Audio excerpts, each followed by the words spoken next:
back to my YouTube channel. In this video నేను organisational behaviour unit 5 cover చేయాలనుకుంటున్నా. ఇది BTech 4 JNTUH వాళ్ళ కోసం నేను మెయిన్గా చేస్తున్నా. అండ్ ఇంకొక విషయం ఏంటి అంటే నేను ఈ వీడియోలో ఎక్స్ప్లెనేషన్ కోసం వాడిన నోట్స్ అంతా ఉంది కదా, అది నేను ChatGPT నుంచి తీసుకుంటున్నా. So coming to the very first topic in unit 5, ఇదేంటి అంటే ఆర్గనైజేషనల్ కల్చర్ అండ్ క్లైమేట్. ఇప్పుడు ఇంట్రడక్షన్లో ఏంటి అంటే ఆర్గనైజేషనల్ కల్చర్ అంటే ఏంటి, క్లైమేట్ అంటే ఏంటి, అవి చాలా ఇంపార్టెంట్ అని ఉంటుంది. ఈ టాపిక్ అనే కాదు, ఏ టాపిక్కి కూడా ఇంట్రడక్షన్లో జస్ట్ దాన్ని డిఫైన్ చేసి అది చాలా ఇంపార్టెంట్ అని చెప్పడంలోనే ఉంటుంది మెయిన్గా. ఇప్పుడు ఆర్గనైజేషనల్ కల్చర్ ఇంకా ఆర్గనైజేషనల్ క్లైమేట్ రెండు చాలా ఇంపార్టెంట్ ఇన్ ఓబీ. అవి మెయిన్గా ఈ two employee attitude, motivation, productivity and success of the ఆర్గనైజేషన్ని ఇన్ఫ్లుయెన్స్ చేస్తుంది. ఒక healthy culture and positive climate organisational గోల్స్ని రీచ్ కావడానికి మనకు హెల్ప్ చేస్తుంది. ఆర్గనైజేషనల్ కల్చర్ అంటే ఏంటి అంటే కొన్ని షేర్డ్ వాల్యూస్, బిలీఫ్స్ ఉంటాయి కదా ఒక ఆర్గనైజేషన్లో. అంటే ఒక ఆర్గనైజేషన్ వాళ్ళు ఫాలో అయ్యే కొన్ని బిలీవ్స్ కానీ కొన్ని పద్ధతులు ఉంటాయి కదా, వాటిని ఆర్గనైజేషనల్ కల్చర్ అంటారు. సో ఇది ఏంటి అంటే ఇది represents the personality of an organization. ఇంకా ఎంప్లాయీస్కి ఎట్లా వర్క్ చేయాలి, ఏ పద్ధతిలో వర్క్ చేయాలి అనేది చెప్తుంది. అఫీషియల్గా ఒక ఫార్మల్ డెఫినేషన్ ఏంటి అంటే organizational culture is set of assumptions and beliefs shared by members of an organization. Features ఏంటి ఆర్గనైజేషనల్ కల్చర్వి అంటే షేర్డ్ వాల్యూస్, ఒక కామన్ స్టాండర్డ్స్ కానీ అట్లా ఎంప్లాయీస్ ఫాలో అవుతారు అందరు ఒకటే. ఇంకా బిహేవియర్ గైడెన్స్, ఎట్లా బిహేవ్ చేయాలి ఎంప్లాయీస్ ఈ ఆర్గనైజేషన్లో అన్న గైడెన్స్ దీని నుంచి వస్తుంది. ఐడెంటిటీ అంటే అంటే ఈ కల్చర్ ఉంటుంది ఈ ఆర్గనైజేషన్లో అని ఒక ఆర్గనైజేషన్కి ఒక ఐడెంటిటీ వస్తుంది. ఇంకా ఒక stability, exist for a long period. ఈ ఆర్గనైజేషనల్ కల్చర్ అనేది లాంగ్ పీరియడ్ వరకు ఒకటే రకంగా ఉంటుంది. And it is difficult to change. ఒక కల్చర్ చేంజ్ కావాలి అంటే చాలా టైం పడుతుంది. And it creates commitment. ఈ రూల్స్ నుంచి, ఈ కల్చర్ నుంచి, ఈ ట్రెడిషన్స్ నుంచి ఎంప్లాయీస్ ఏంటి అంటే ఆ ఆర్గనైజేషన్కి అటాచ్డ్గా ఫీల్ అవుతారు. టైప్స్ ఏంటి ఆర్గనైజేషన్ కల్చర్లో అంటే పవర్ కల్చర్, అంటే authority concentrated at top level. ఇంకా రోల్ కల్చర్ అంటే రూల్స్ అండ్ ప్రొసీజర్స్ ఇక్కడ మెయిన్గా ఫాలో అవుతారనమాట. టాస్క్ కల్చర్ అంటే ఏంటి అంటే ఇక్కడ టీమ్ వర్క్ మీద అండ్ టాస్క్ని కంప్లీట్ చేయడం మీద ఫోకస్ ఉంటుంది. పర్సన్ కల్చర్ అంటే ఏంటి అంటే individual needs are given importance, అంటే మన పర్సనల్ వెల్ఫేర్, ఎంప్లాయీస్ యొక్క పర్సనల్ వెల్ఫేర్ మీద ఇంపార్టెన్స్ ఎక్కువ ఉంటుంది. ఇంపార్టెన్స్ ఏంటి ఆర్గనైజేషనల్ కల్చర్కి అంటే ఇది డిసిప్లిన్ ఇంకా కమిట్మెంట్ ఇంప్రూవ్ చేస్తుంది, టీమ్ వర్క్ ఇంప్రూవ్ చేస్తుంది, ఇంకా లాయాలిటీ పెరుగుతుంది. దీని నుంచి ఇంకా ఎఫిషియెంట్గా వర్క్ చేస్తారు. ఇంకా ఆర్గనైజేషనల్ ఇమేజ్ ఉంటుంది కదా, అంటే ఓకే ఈ ఆర్గనైజేషన్లో పని ఇట్లా అవుతుంది, ఓకే వీళ్ళు ఈ వాల్యూస్ నమ్ముతారు అని ఒక ఇమేజ్ బయట ఫామ్ అయి ఉంటుంది. ఇది దీని నుంచి ఇన్నోవేషన్ అండ్ గ్రోత్ కూడా సపోర్ట్ చేయడం అవుతుంది. సో ఇంతకుముందే మనం చూసినాం కదా organization culture and climate. Culture అంటే ఏమనుకున్నాం, ఆర్గనైజేషన్లో ఫాలో అయ్యే పద్ధతి అనుకున్నాం కదా. ఆర్గనైజేషనల్ క్లైమేట్ అంటే ఏంటి అంటే ఇప్పుడు ఎంప్లాయీస్ ఉంటారు కదా, వాళ్ళు ఆర్గనైజేషనల్ కల్చర్ గురించి ఏమనుకుంటున్నారు, వాళ్ళ కంపెనీలో ఉండే పద్ధతుల టువర్డ్స్ వాళ్ళ ఫీలింగ్స్ ఏంటి అనేది ఆర్గనైజేషనల్ క్లైమేట్ అంటే. మెయిన్లీ ఫీచర్స్ ఏంటి ఆర్గనైజేషనల్ క్లైమేట్వి అంటే ఇది ఎంప్లాయీ పర్సెప్షన్ మీద ఉంటుంది. అంటే ఆ రూల్స్ ఉన్నాయి, ఆ ట్రెడిషన్స్ ఉన్నాయి, దాన్ని ఎంప్లాయీ ఎట్లా తీసుకుంటారో అనే దాని మీద ఉంటుంది. అండ్ ఈ ఆర్గనైజేషనల్ క్లైమేట్ అనేది మోటివేషన్ అండ్ మోరల్ని ఇన్ఫ్లుయెన్స్ చేస్తుంది. ఇది ఆర్గనైజేషనల్ కల్చర్ అనేది చాలా తొందరగా చేంజ్ అయ్యే ఛాన్సెస్ ఉంది. ఇంకా మేనేజ్మెంట్ ప్రాక్టీసెస్ని రిఫ్లెక్ట్ చేస్తుంది. జాబ్ సాటిస్ఫాక్షన్ మీద దీని ఎఫెక్ట్ చాలా ఉంటుంది. So obviously productivity job satisfaction మీద డిపెండ్ అయి ఉంటుంది. ఆర్గనైజేషనల్ క్లైమేట్లో టైప్స్ ఏంటి అంటే the first one is open climate. ఇప్పుడు ఎన్వైర్న్మెంట్ ఫ్రెండ్లీగా సపోర్టివ్గా ఉంటే అది ఓపెన్ క్లైమేట్. ఒకవేళ అన్ఫ్రెండ్లీగా సేమ్ రూల్స్ మోడిఫై చేయడం కష్టము అన్నట్టుంటే అది క్లోజ్డ్ క్లైమేట్. ఇంకా ఆటోనామస్ క్లైమేట్ అంటే ఏంటి అంటే వర్క్లో మీ ఇష్టం మీకు ఇష్టం వచ్చినట్టు చేసుకోండి అని ఫ్రీడమ్ ఉంటుంది. Next one is controlled climate. ఇప్పుడు సూపర్విజన్ స్ట్రిక్ట్గా ఉంటే అది కంట్రోల్డ్ క్లైమేట్ అవుతుంది. ఇంపార్టెన్స్ ఏంటి ఆర్గనైజేషనల్ క్లైమేట్ది అంటే ఇది ఆర్గనైజేషనల్ క్లైమేట్ మంచిగా ఉంటే ఎంప్లాయీ సాటిస్ఫాక్షన్ ఇంక్రీజ్ అవుతుంది, మోటివేషన్ పెరుగుతుంది, ఇంకా యాబ్సెంటిజం అంటే వాళ్ళు ఎక్కువ లీవ్స్ తీసుకోవడం, కంపెనీని వదిలేసి వెళ్ళిపోవడం లాంటివి తగ్గుతుంది. And it promotes cooperation, organisational effectiveness పెరుగుతుంది. సో ఇక్కడ ఒక 4 డిఫరెన్సెస్ ఉన్నాయి ఆర్గనైజేషనల్ కల్చర్ అండ్ ఆర్గనైజేషనల్ క్లైమేట్కి. ఆర్గనైజేషనల్ కల్చర్ అంటే షేర్డ్ వాల్యూస్ అండ్ బిలీవ్స్. ఇంకా ఆర్గనైజేషనల్ క్లైమేట్ అంటే ఏంటి అంటే పర్సెప్షన్ అండ్ ఫీలింగ్, ఎంప్లాయీస్ ఎట్లా ఫీల్ అవుతున్నారు అనేది. ఆర్గనైజేషనల్ కల్చర్ అనేది లాంగ్ టర్మ్గా ఒకటే ఉంటుంది, క్లైమేట్ అనేది మారుతుంటుంది ఎంప్లాయీస్ పర్సెప్షనే కాబట్టి. Culture is difficult to change but climate is easier to change. It represents the personality and it represents the atmosphere. In conclusion ఈ రెండు కూడా ఆర్గనైజేషనల్ సక్సెస్కి చాలా ఇంపార్టెంట్. కల్చర్ ఏమో వాల్యూస్ అండ్ డైరెక్షన్ ప్రొవైడ్ చేస్తుంది, క్లైమేట్ ఏంటంటే ఫేవరబుల్ వర్కింగ్ ఎన్వైర్న్మెంట్ మీద focus అయి ఉంటుంది. నెక్స్ట్ ఏం ఫ్యాక్టర్స్ ఎఫెక్ట్ చేస్తాయి ఆర్గనైజేషనల్ క్లైమేట్ని అంటే ఇప్పుడు ఎంప్లాయీస్ ఎట్లా ఫీల్ అవుతున్నారు అని కదా, ఎంప్లాయీస్ ఫీలింగ్ని ఏం ఫ్యాక్టర్స్ ఎఫెక్ట్ చేస్తాయి అనేది ఉంటుంది. First leadership style. లీడర్షిప్ మంచిగా ఉంటే వాళ్ళకు ఒక పాజిటివ్ ఎన్వైర్న్మెంట్ వస్తుంది. మనం అనుకున్నాం కదా ఆటోక్రటిక్ డెమోక్రటిక్ అని. ఆటోక్రటిక్ లీడర్షిప్ స్టైల్ అంటే ఏంటి అంటే ఎంప్లాయీస్ లీడర్ చెప్పినట్టే వినాలి. డెమోక్రటిక్ అంటే ఏంటి అంటే employees are free to express their ideas. ఒకవేళ ఆటోక్రటిక్ లీడర్షిప్ స్టైల్ ఉంది అంటే ఎంప్లాయీస్కి డిస్సాటిస్ఫాక్షన్ అండ్ ఫియర్ లాంటివి అరైజ్ అవుతాయి. డెమోక్రటిక్ ఉంటే మంచిగా చేస్తారు వాళ్ళు. Communication system next. It is also one of the major factor which affects the organizational climate. Communication system బాగుంటే అంటే అందరూ ఫ్రీగా కమ్యూనికేట్ చేసుకునే ఫ్రీడమ్ ఉంటే అక్కడ ఎంప్లాయీ సాటిస్ఫాక్షన్ బాగుంటుంది అండ్ వాళ్ళ పర్సెప్షన్ టువర్డ్స్ ది కల్చర్ కూడా బాగుంటుంది. Next organisational structure. ఒక ఆర్గనైజేషనల్ స్ట్రక్చర్ క్లియర్గా ఉంటే ఫ్లో ఎటు వెళ్తా ఉంది, ఎవరి దగ్గర అథారిటీ ఉంది, నేను ఇప్పుడు ఎవరి దగ్గరికి వెళ్ళాలి, వర్క్ ఫినిష్ అయిందని చెప్పడానికి ఒక క్లారిటీ ఉంటే క్లైమేట్ పాజిటివ్గా ఉంటుంది. Next management policies. ఇప్పుడు పాలసీస్ ఏంటి, మన వెనకాల ఏం జరుగుతూ ఉంది, ట్రాన్స్ఫర్స్కి, రివార్డ్స్కి, వాటికి ఏం పాలసీస్ ఫాలో అవుతున్నారు వీళ్ళు అనేది మనకు పక్కా తెలిస్తే క్లైమేట్ పాజిటివ్గా ఉంటుంది. Next employee relations. Employee relations అంటే మన చుట్టుపక్కల కొలీగ్స్ తోటి మనకు మంచిగా ఫ్రెండ్లీ రిలేషన్ ఉంటే we will be having positive work culture. Reward and recognition. మనం చేసిన పనికి మంచిగా రివార్డ్స్ వస్తే పాజిటివ్ వర్క్ కల్చర్ ఉంటుంది. ఇంకా వర్కింగ్ కండిషన్స్ అంటే మంచిగా లైటింగ్, వెంటిలేషన్ ఉండి ఎన్వైర్న్మెంట్ మొత్తం క్లెన్లీగా ఉంటే క్లైమేట్ బాగుంటుంది, పాజిటివ్గా ఉంటుంది. బాగుంటుంది అంటే జాబ్ సెక్యూరిటీ. అంటే ఇప్పుడు జాబ్ గురించి మనకేం భయం లేకుండా సెక్యూరిటీ ఉంది అని ఒక కాన్ఫిడెన్స్ ఉంటే అది యాంగ్జైటీ ఇంకా స్ట్రెస్ తగ్గిస్తుంది. సో దట్ ఆర్గనైజేషనల్ క్లైమేట్ పాజిటివ్గా ఉంటుంది.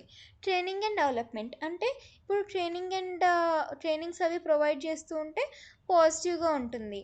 Technology and resources. ఇప్పుడు మోడర్న్ ఎక్విప్మెంట్ ఉండి అంతా మంచిగా ఉంటే పాజిటివ్గా ఉంటుంది. And next nature of work. ఇప్పుడు ఇంట్రెస్టింగ్గా మీనింగ్ఫుల్గా ఉంటే వర్క్ అప్పుడు ఒక పాజిటివ్ వర్క్ కల్చర్ అనేది వస్తుంది. అదే స్ట్రెస్ఫుల్గా వర్క్ ఎప్పుడు ఒకటే బోరింగ్గా ఉంటే నెగటివ్ వర్క్ ఎన్వైర్న్మెంట్ వస్తుంది.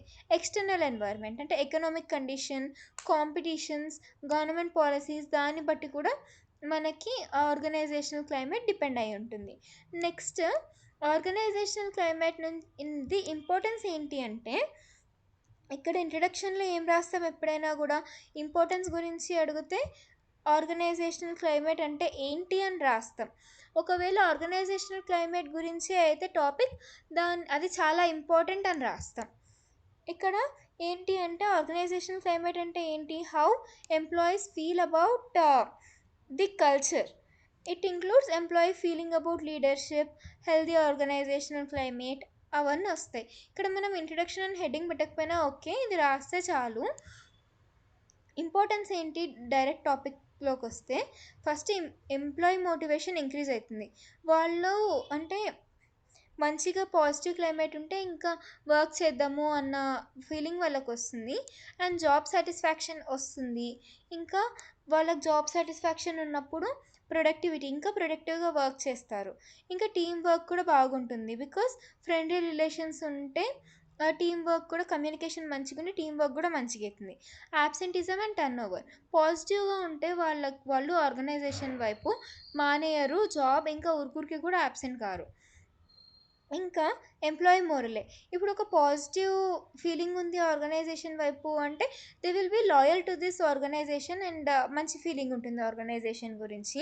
క్రియేటివిటీ అండ్ ఇన్నోవేషన్ కూడా ఎంకరేజ్ చేయడం అవుతుంది. ఓపెన్ క్లైమేట్ ఉంటే ఎంప్లాయీస్కి ప్రాబ్లమ్ సాల్వ్ చేయడానికి అండ్ ఒక ఫ్రీడమ్ ఉంటుంది న్యూ మెథడ్స్ని కాంట్రిబ్యూట్ చేయడానికి. ఇంకా స్ట్రెస్ కాన్ఫ్లిక్ట్స్ లాంటివి తగ్గుతాయి. అండ్ ఆర్గనైజేషనల్ చేంజెస్కి కూడా సపోర్ట్ అనేది ఉంటుంది. ఎందుకు అంటే పాజిటివ్ క్లైమేట్ ఉంటే ఎంప్లాయీస్ ఉంటారు కదా, వాళ్ళకి చేంజెస్ని అడాప్ట్ చేసుకోవడానికి ఒక మ్, మంచిగా ఒక మోటివేషన్ అనేది ఉంటుంది. ఇంకా ఆర్గనైజేషనల్ ఇమేజ్ ఎంప్లాయీస్కి మంచి ఫీలింగ్ ఉంది అంటే బయట కూడా ఆర్గనైజేషన్ గురించి మంచిగానే ఫీల్ అవుతారు. నెక్స్ట్ టాపిక్ ఏంటి అంటే జాబ్ సాటిస్ఫాక్షన్. జాబ్ సాటిస్ఫాక్షన్ అంటే ఏంటి యాక్చువల్గా అంటే ఇది చాలా ఇంపార్టెంట్, అట్లా వస్తుంది ఇంట్రడక్షన్లో. It is degree of pleasure or positive feeling an employee has towards his or her job. When employees are satisfied, they work efficiently and contribute to organizational success. ఇప్పుడు డెఫినేషన్ దగ్గరకు వస్తే జాబ్ సాటిస్ఫాక్షన్ అంటే ఏంటి అంటే pleasurable or positive emotional state resulting from the appraisal of one's job. అంటే వాళ్ళ job వైపు వాళ్ళకుండే ఒక పాజిటివ్ యాటిట్యూడ్ ఆర్ ఒక ప్లెజరబుల్ ఎమోషన్ లాగా అనమాట. ఫీచర్స్ ఏంటి జాబ్ సాటిస్ఫాక్షన్వి అంటే ఇది ఒక emotional response towards their job. ఇంకా పర్సన్కి డిఫరెన్స్ ఉంటుంది జాబ్ సాటిస్ఫాక్షన్లో. మెయిన్గా జాబ్ సాటిస్ఫాక్షన్ అనేది expectations and actual job conditions మీద డిపెండ్ అయి ఉంటుంది. మన ఎక్స్పెక్టేషన్స్ జాబ్ కండిషన్ని మీట్ అయితే జాబ్ సాటిస్ఫాక్షన్ అనేది తొందరగా వస్తుంది. And job satisfaction influences employee behaviour and performance. ఒకవేళ సాటిస్ఫైడ్ ఉంటే బాగా బిహేవ్ చేస్తారు అండ్ పర్ఫార్మెన్స్ కూడా బాగుంటుంది. And job satisfaction can change over time. అంటే ఇన్సెంటివ్ ఇస్తే పెరుగుతుంది జాబ్ సాటిస్ఫాక్షన్, లేదు పట్టించుకోవట్లేదు నెగ్లెక్ట్ చేస్తుంది నన్ను మేనేజ్మెంట్ అంటే తగ్గిపోతుంది. అట్లా కాజెస్ ఏంటి జాబ్ సాటిస్ఫాక్షన్ రావడానికి అంటే good salary and incentives, promotions ఇస్తూ ఉండడం, చేసిన వర్క్కి రికగ్నైజ్ చేసి వాళ్ళకి అప్రిసియేషన్ ఇవ్వడం, ఇంకా ఫ్రెండ్లీగా ఉండడం వర్క్ ఎన్వైర్న్మెంట్లో అందరూ, ఇంకా సపోర్ట్ చేయడం, సూపర్విజన్ ఉన్నప్పుడు కూడా వీళ్ళకి ఇట్లా చేయాలి ఇలా చేయాలి అని సపోర్ట్ చేయడం. అండ్ నెక్స్ట్ జాబ్ సెక్యూరిటీ అనేది జాబ్ సాటిస్ఫాక్షన్కి ఒక మేజర్ కాజ్ అనమాట. అండ్ వర్క్ ఇంట్రెస్టింగ్గా ఉన్న, పాలసీస్ ఫేర్గా ఉన్న జాబ్ సాటిస్ఫాక్షన్ వస్తుంది. ఒకవేళ జాబ్ సాటిస్ఫాక్షన్ వస్తే ఏమవుతుంది, ఎఫెక్ట్స్ ఏంటి అంటే పాజిటివ్ ఎఫెక్ట్స్ ఏంటి అంటే జాబ్ సాటిస్ఫాక్షన్వి ఇంకా మంచిగా వర్క్ చేయడం స్టార్ట్ చేస్తారు. కమిట్మెంట్ ఉంటుంది వాళ్ళకి కంపెనీ వైపు. ఇంకా యాబ్సెంటిజం తగ్గుతుంది. ఇంకా మానేయడం ఆపేస్తారు. ఇంకా లాయాలిటీ వస్తుంది, బెటర్ మోరలే. ఇంకా టీం వర్క్ అనేది మంచిగా ఉంటుంది. ఒకవేళ జాబ్ డిస్సాటిస్ఫాక్షన్ ఉంటే దాని నుంచి నెగిటివ్ ఎఫెక్ట్స్ ఏంటి అంటే దీనికి ఉల్టా పర్ఫార్మెన్స్ పూర్గా ఉంటుంది, ఊరికి అబ్సెంట్ అవుతుంటారు. ఇంకా స్ట్రెస్ అవి కూడా వస్తుంటాయి, గొడవలు వస్తే ఎంప్లాయీస్ మానేయడం స్టార్ట్ చేస్తారు. ఇంపార్టెన్స్ ఏంటి జాబ్ సాటిస్ఫాక్షన్ది అంటే టాలెంటెడ్ ఎంప్లాయీస్ మానేయకుండా ఉండడానికి హెల్ప్ చేస్తుంది, ఆర్గనైజేషనల్ ఎఫెక్టివ్నెస్ ఇంప్రూవ్ అవుతుంది, హెల్తీ వర్క్ ఎన్వైర్న్మెంట్ క్రియేట్ అవుతుంది. ఇప్పుడు good salary plus recognition plus support plus security leads to job satisfaction and job satisfaction leads to productivity plus loyalty plus morale. Next determinants of job satisfaction అంటే ఇప్పుడు job satisfaction depends on many factors related to job, employee and organisation. These factors are called as determinants of job satisfaction. When these determinants are favorable, employees feel happy, motivated and committed towards their work.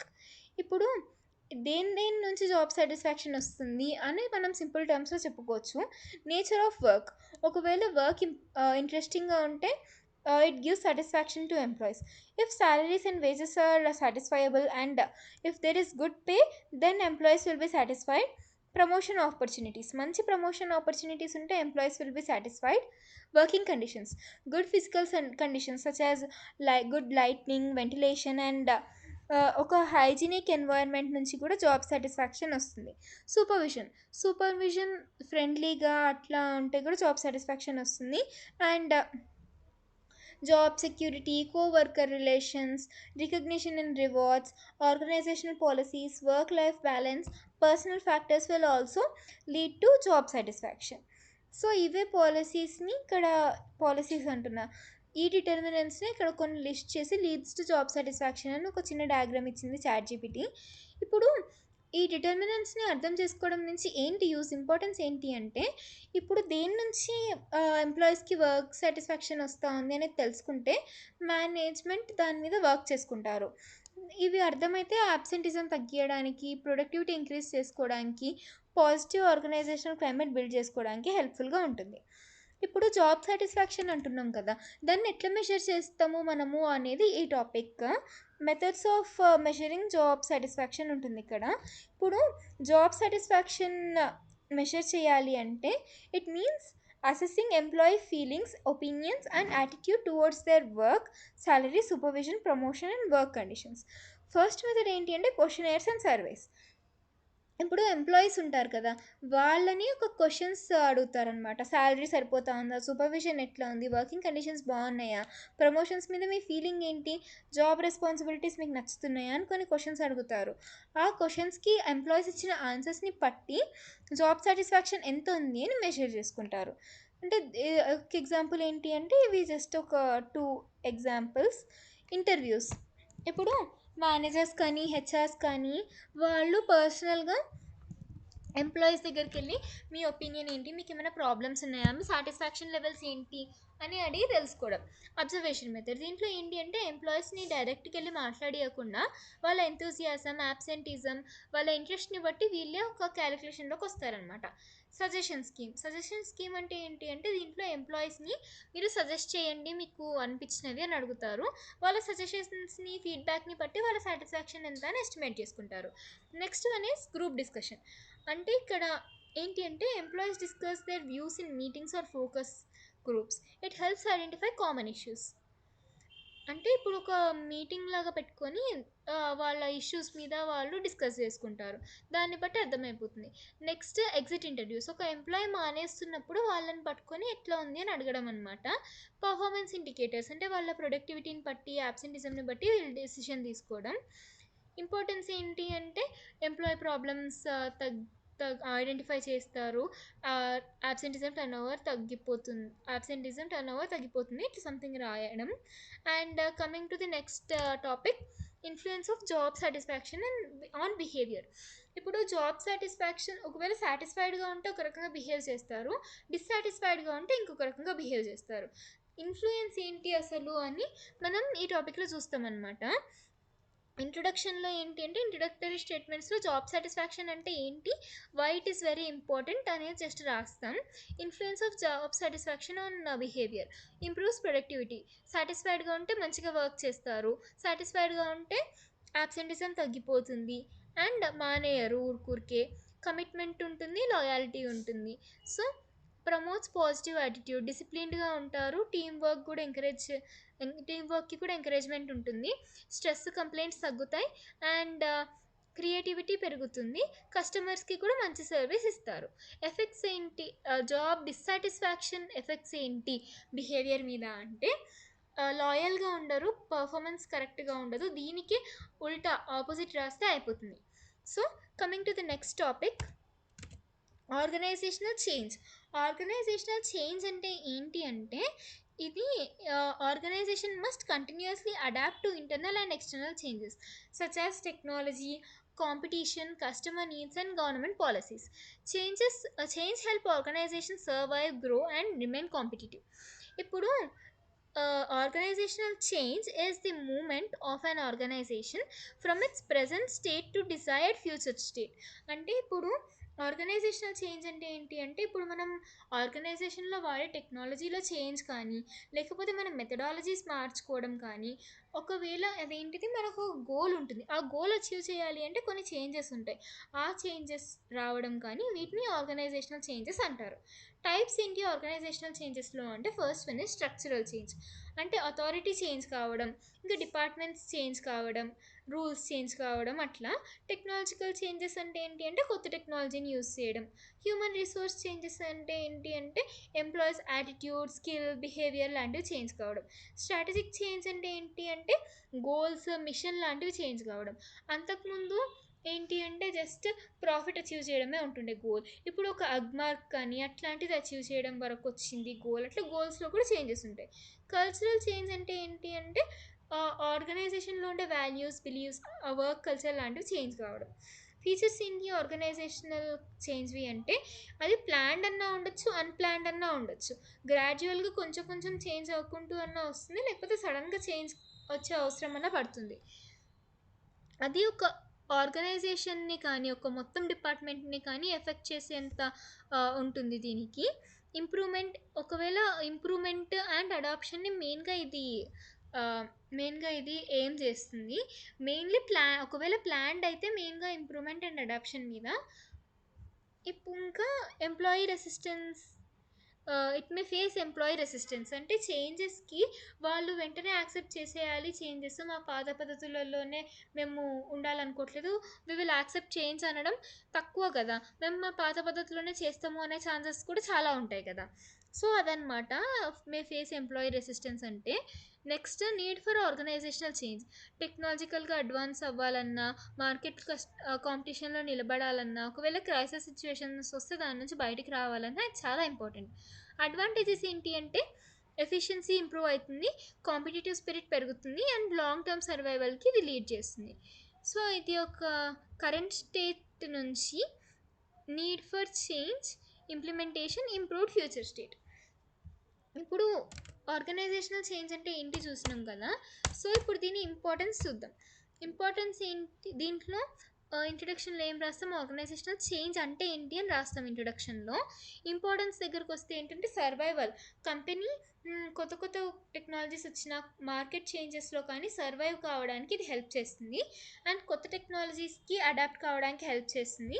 And next, efficiency and productivity పెంచుకోవడానికి help చేస్తుంది, customer నీడ్స్ని meet కావడానికి and ఇన్నోవేషన్ని encourage చేయడానికి, growth and ఎక్స్పాన్షన్కి, problems solve చేసుకోవడానికి, and external ఎన్వైర్న్మెంట్కి respond కావడానికి, అలాంటి వాటికి హెల్ప్ చేస్తుంది ఇది. Organizational effectiveness and improves employee skills. So stability versus change is the next topic. అంటే ఇప్పుడు స్టెబిలిటీ అండ్ చేంజ్ రెండు ఒక ఆర్గనైజేషన్లో చాలా ఇంపార్టెంట్. ఇవి ఎందుకు ఇంపార్టెంట్ ఆర్గనైజేషన్లో అంటే, ఎఫెక్టివ్ ఫంక్షనింగ్కి ఇంపార్టెంట్. స్టెబిలిటీ అంటే ఏంటి అంటే, ఒక కంటిన్యూటీ, డిసిప్లిన్ అండ్ కన్సిస్టెన్సీ లెక్క అనమాట. స్టెబిలిటీ మీన్స్ కన్సిస్టెన్సీ అనుకోవచ్చు మనం. ఇంకా చేంజ్ అంటే ఏంటి అంటే, ఒక ఇంతకుముందు అనుకున్నాం కదా, అంటే ఇప్పుడు దీనికి స్టెబిలిటీకి ఆపోజిట్ చేంజ్. ఇప్పుడు స్టెబిలిటీ అంటే ఏంటి అంటే, ఎగ్జిస్టింగ్ సిస్టమ్ని, పాలసీస్ని మనం అట్లనే మెయింటైన్ చేసుకోవడం. ఫీచర్స్ ఏంటి అంటే స్టెబిలిటీవి, మనం చేసే ఆపరేషన్స్ అట్లనే కంటిన్యూ చేయడం, and predictability in performance, clear rules in procedures, job security for employees, లో రిస్క్ ఇన్ ఫ్యూవర్ డిస్రప్షన్స్. ఇప్పుడు చేంజ్ అంటే ఏంటి అంటే, మోడిఫైయింగ్ ఎగ్జిస్టింగ్ సిస్టమ్స్, ప్రాసెసెస్, ఇప్పుడు ఉన్నవన్నిటిని మోడిఫై చేసుకోవడం అనమాట, వన్ ఆర్ మోర్ థింగ్స్ని. ఫీచర్స్ ఏంటి అంటే, కొత్త ఎన్వైర్న్మెంట్కి అడాప్ట్ కావడం, క్రియేటివిటీ గురించి, and improvement in performance. New opportunities వస్తాయి దీని నుంచి. It may involve risk and uncertainty. ఇప్పుడు స్టెబిలిటీ వర్సెస్ చేంజ్ ఒక చిన్న టేబుల్ లాగా ఉంది ఇక్కడ. సో ఇంతకుముందు అనుకున్నవే సేమ్ టు సేమ్ ఒక టేబుల్లో లెక్క వస్తుంది అంతే. బట్ ఇప్పుడు stability, change are both different factors కదా.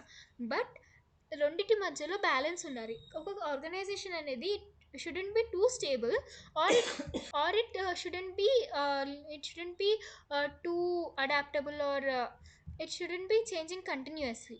అంటే ఇప్పుడు నీడ్ ఏంటి బ్యాలెన్స్కి అంటే, too much stability leads to stagnation and too much change leads to confusion. So బ్యాలెన్స్డ్గా ఉంటే ఫ్యూచర్లో గ్రోత్ అనేది బాగా వస్తుందన్నమాట. నెక్స్ట్, ఇప్పుడు చేంజెస్లో 2 టైప్స్ ఉన్నాయి, ప్రోయాక్టివ్ అండ్ రియాక్టివ్ చేంజెస్.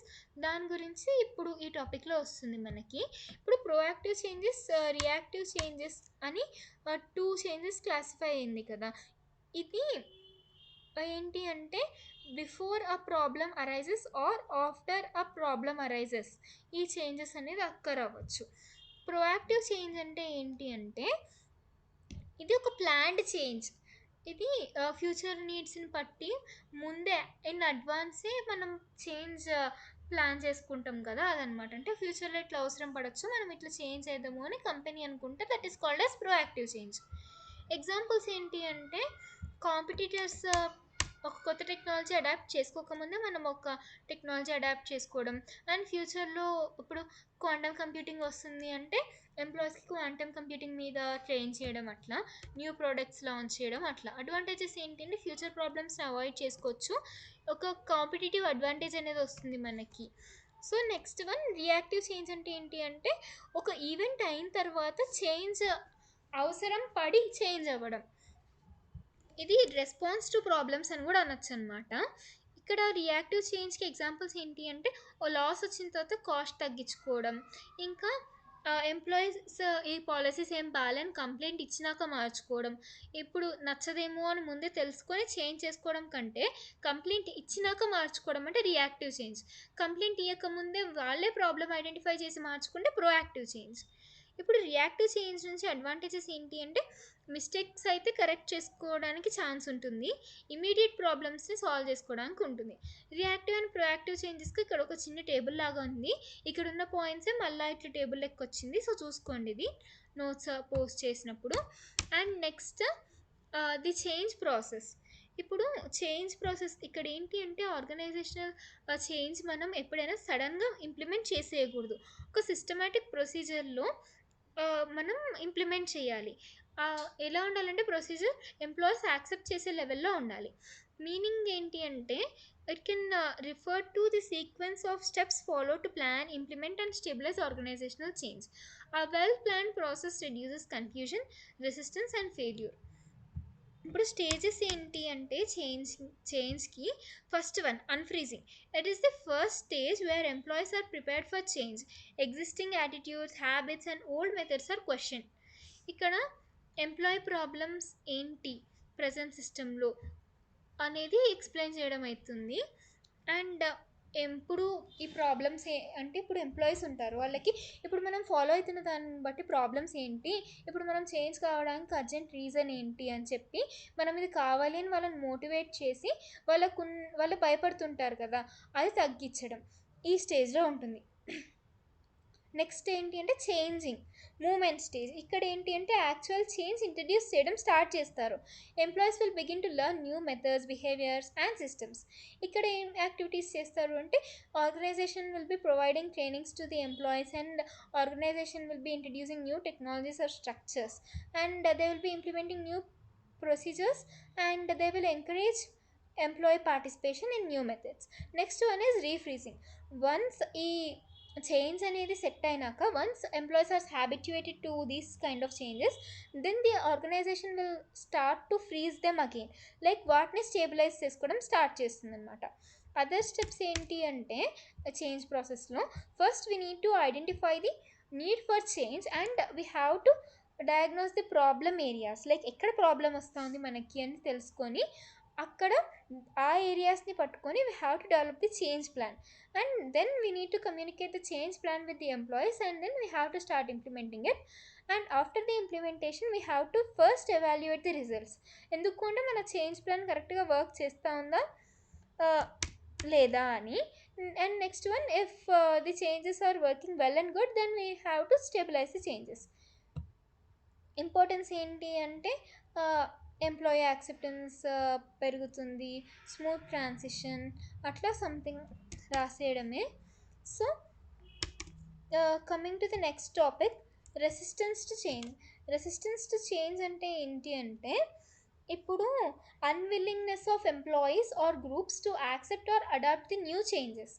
ఇప్పుడు కాజెస్ ఎందుకు వస్తాయి రెసిస్టెన్స్ అంటే ఎందుకు అన్విల్లింగ్గా ఉంటారు ఎంప్లాయీస్ చేంజ్ని అడాప్ట్ చేసుకోవడానికి అంటే first one is fear of unknown. ఇప్పుడు భయం అవుతుంది కదా ఇది మనకు వచ్చో రాదో అని, ఆ భయం నుంచి. And next one is job insecurity. ఇది వాళ్ళకి రాకపోతే ఎట్లా, జాబ్ ఏమవుతుంది అన్న భయం ఒకటి క్రియేట్ అవుతుంది. Next one is habit. Employees are generally habituated to their older procedures. ఇప్పుడు కొత్తవి తీసుకోవాలి అంటే they feel a bit hesitant. And next one is economic reasons. Loss of income గురించి భయపడతారు employees. Next lack of communication. If management does not explain the reason for change employees may oppose it. Next lack of trust.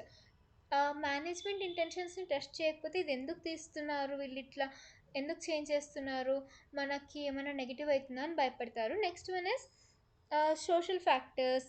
అంటే ఫ్రెండ్స్ని దూరం అయితే మా ఫ్రెండ్స్కి అని.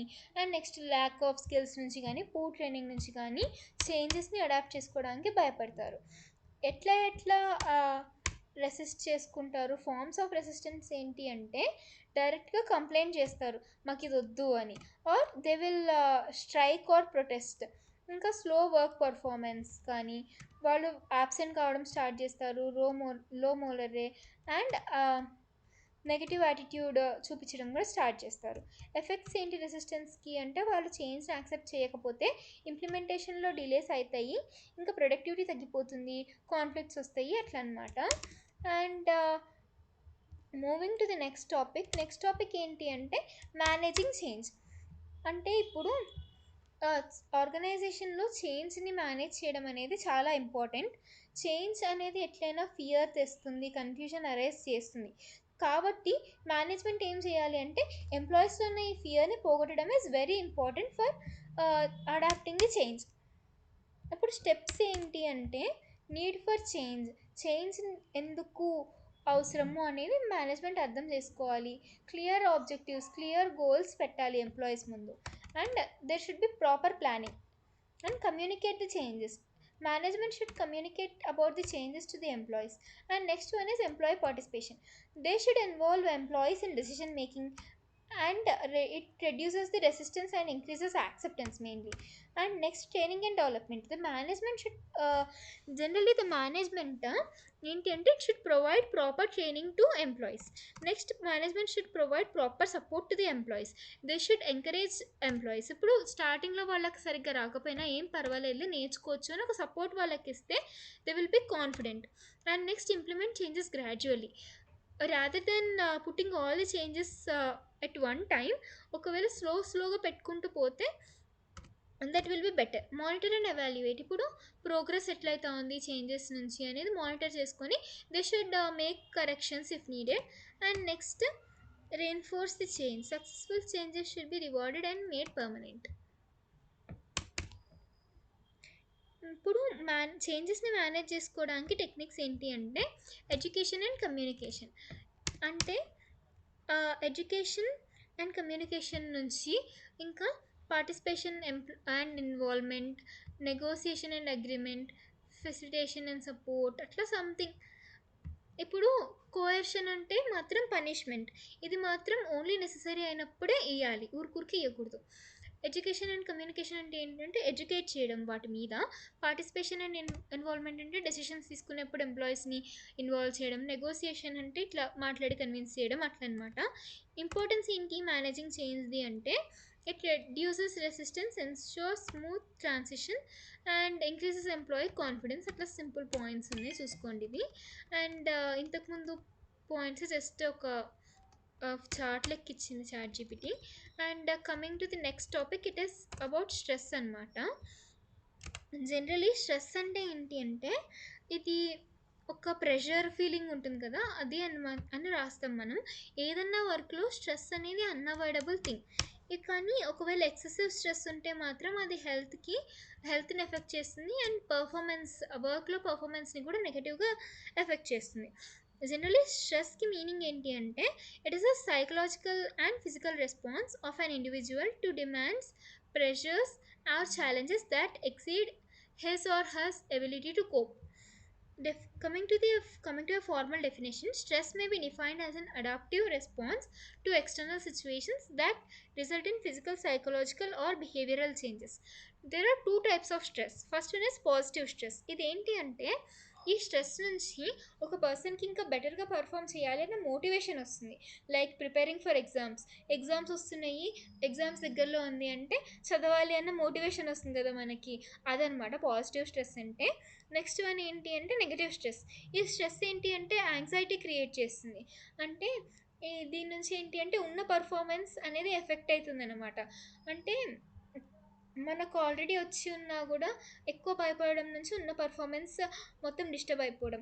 Excessive work load దీనికి ఎగ్జాంపుల్, అండ్ జాబ్ ఇన్సెక్యూరిటీ దీనికి ఒక example.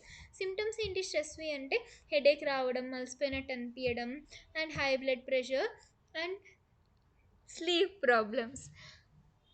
And next psychological symptoms ఏంటి అంటే anxiety, depression, irritability, lack of concentration. I know these points are silly, but ఇవి సమ్ టైమ్స్ నీడెడ్ కదా రాయడానికి. సో కాజెస్ ఆఫ్ స్ట్రెస్ ఏంటి అంటే వర్క్ లోడ్ ఎక్కువ కావడం నుంచి, టైం ప్రెషర్ నుంచి, రోల్ కాన్ఫ్లిక్ట్స్ నుంచి, సపోర్ట్ లేకపోవడం నుంచి వస్తుందన్నమాట. నెక్స్ట్ ఎఫెక్ట్స్ ఆఫ్ స్ట్రెస్ ఏంటి అంటే ఇండివిజువల్ మీద హెల్త్ పాడవుతుంది, ఎమోషనల్ ఇంబ్యాలెన్స్, అండ్ కాన్సన్ట్రేషన్ తగ్గుతుంది, లో మోరలే. నెక్స్ట్ ఆన్ ఆర్గనైజేషన్ మీద ఎట్లా ఎఫెక్ట్ చేస్తుంది ఆర్గనైజేషన్ మీద స్ట్రెస్ ఒక ఎంప్లాయీది అంటే వాళ్ళు మంచిగా వర్క్ చేయరు, ఇంకా టర్న్ ఓవర్ పెరుగుతుంది అట్లా. So next one is work stressors. అంటే ఏంటి అంటే ఎక్కడెక్కడ నుంచి స్ట్రెస్ అనేది స్టార్ట్ అవుతుంది అని. మీనింగ్ ఆఫ్ వర్క్ స్ట్రెసర్స్లో ఇదే ఉంటుంది. ఆర్గనైజేషనల్ స్ట్రెసర్స్ అంటే పూర్ మేనేజ్మెంట్ పాలసీస్ నుంచి కానీ, కమ్యూనికేషన్ లేకపోవడం నుంచి కానీ, స్ట్రిక్ట్ రూల్స్ నుంచి కానీ, ఆర్గనైజేషనల్ పాలసీస్ నుంచి వచ్చే స్ట్రెస్ ఏదైతే ఉంటుందో దాన్ని ఆర్గనైజేషనల్ స్ట్రెసర్స్ అంటారు. జాబ్ రిలేటెడ్ స్ట్రెసర్స్ అంటే ఏంటి అంటే నేచర్ ఆఫ్ వర్క్ మీద, అంటే ఎక్కువ వర్క్ లోడ్ పెట్టేయడం కానీ, ఒకటి అది సంథింగ్ చాలా హెవీ వర్క్ కానీ, రోల్లో కన్ఫ్యూజన్ కానీ ఉంటే అలాంటప్పుడు జాబ్ రిలేటెడ్ స్ట్రెసర్స్ నుంచి అంటారు. ఎన్వైర్మెంటల్ స్ట్రెసర్స్ అంటే ఏంటి అంటే నాయిస్ నుంచి, ఫిజికల్ వర్కింగ్ కండిషన్స్ మీద, నాయిస్ నుంచి, లైటింగ్ సరిగ్గా లేకున్నా, ఎక్కువ ఉడకబోస్తున్నా, చలిపెడుతున్నా స్ట్రెస్ వస్తుంది కదా దాని మీద ఇది మెయిన్గా. ఇంటర్పర్సనల్ స్ట్రెసర్స్ అంటే ఏంటి అంటే కొలీగ్స్తో గొడవపడి, సూపర్వైజర్స్తో గొడవలు ఉన్నా అలాంటివి. ఇండివిజువల్ స్ట్రెసర్స్ అంటే ఫ్యామిలీ ప్రాబ్లమ్స్ అలాంటివి అనమాట, పర్సనల్ డిఫరెన్సెస్ అట్లా. ఎఫెక్ట్స్ ఆఫ్ వర్క్ స్ట్రెసర్స్ ఏంటంటే మంచిగా వర్క్ చేయరు, మానేస్తారు, అబ్సెంట్ అవుతారు, అదే ఉంటుంది. చాలా వాటికి నెగిటివ్గా రాయాలి అంటే యూనిట్లో ఇవే పాయింట్స్ రాస్తాం మనం. So I'm skipping it. Next prevention and management of stress. ఇప్పుడు స్ట్రెస్ మేనేజ్ చేయడం అనేది చాలా ఇంపార్టెంట్ థింగ్. ఒక ఇండివిజువల్ హెల్తీగా ఉండాలన్నా అండ్ పర్ఫార్మెన్స్ బాగా ఉండాలన్నా స్ట్రెస్ని మేనేజ్ చేయడం is very important. So first ఏంటి అంటే ప్రాపర్ వర్క్ డిజైన్. జాబ్ అనేది కరెక్ట్గా డిజైన్ చేసి అది బోర్ కొట్టకుండా, అది మరీ ఎక్కువ కాకుండా, కన్ఫ్యూజన్ క్రియేట్ చేయకుండా ఉంచాలి. అండ్ కమ్యూనికేషన్ ఎఫెక్టివ్గా ఉండాలి. వర్క్ ఏంటి అనేది క్లియర్గా చెప్పాలి ఎంప్లాయీస్కి. ఇంకా ఎంప్లాయీ పార్టిసిపేషన్, డెసిషన్ మేకింగ్లో ఎంప్లాయీస్ని పార్టిసిపేట్ చేయమని చెప్పడం.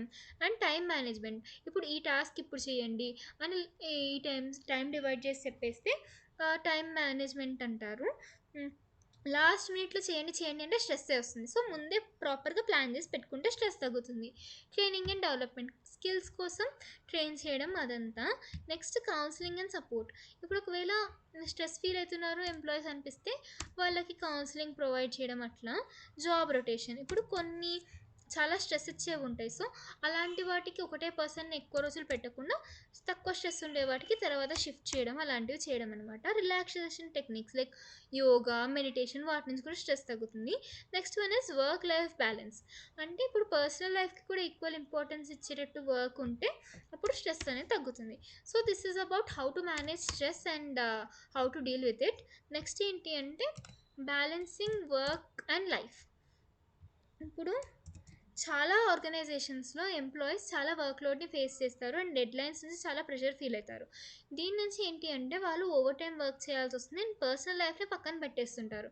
సో ఇప్పుడు ఒక వర్క్ లైఫ్ బ్యాలెన్స్ని మెయింటైన్ చేయడం is very important for physical health, mental well being and job satisfaction.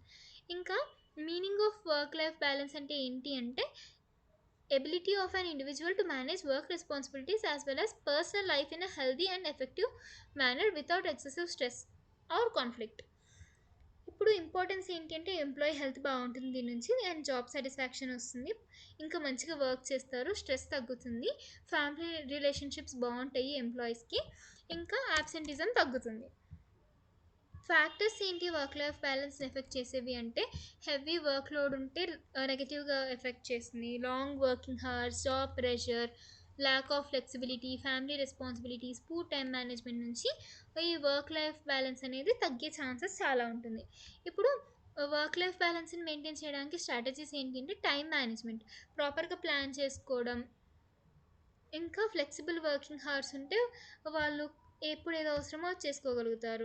Next prioritization, important టాస్క్ని ఫస్ట్ ప్రయారిటైజ్ చేసుకొని అది చేస్తే చేయడం. And next one is delegation of work, అంటే రెస్పాన్సిబిలిటీస్ని షేర్ చేసుకోవడం, taking breaks, avoiding overwork, healthy lifestyle. So coming to the next topic, organizational development. ఇది ఏంటి అంటే ఆర్గనైజేషనల్ డెవలప్మెంట్ అంటే ఏంటి అంటే improving the efficiency of an organization by plan changes in its structure, culture and processes. ఇది ఆర్గనైజేషన్స్ని చేంజెస్ని adapt చేసుకొని లాంగ్ టర్మ్ సక్సెస్ అచీవ్ చేయడానికి హెల్ప్ చేస్తుంది. సో మీనింగ్ ఏంటి అంటే దీనిది ఇప్పుడు plans OD is a planned, systematic and long-term effort to improve an organization's performance and employee well-being through behavioral science knowledge. Characteristics of a person of organizational development: planned process, organization-wide effort, అంటే ఆర్గనైజేషన్లో ఉండే employees అందరూ effort పెట్టాలి కదా. Next behavioural science based, అంటే psychology అవి అర్థం చేసుకొని ప్లాన్స్ ఇంప్లిమెంట్ చేయడం. లాంగ్ టర్మ్ అప్రోచెస్ అంటే లాంగ్ టర్మ్ సొల్యూషన్స్, ఈ సొల్యూషన్స్ ఇంకా చాలా రోజులు పనికొచ్చేట్టు ఉండడం.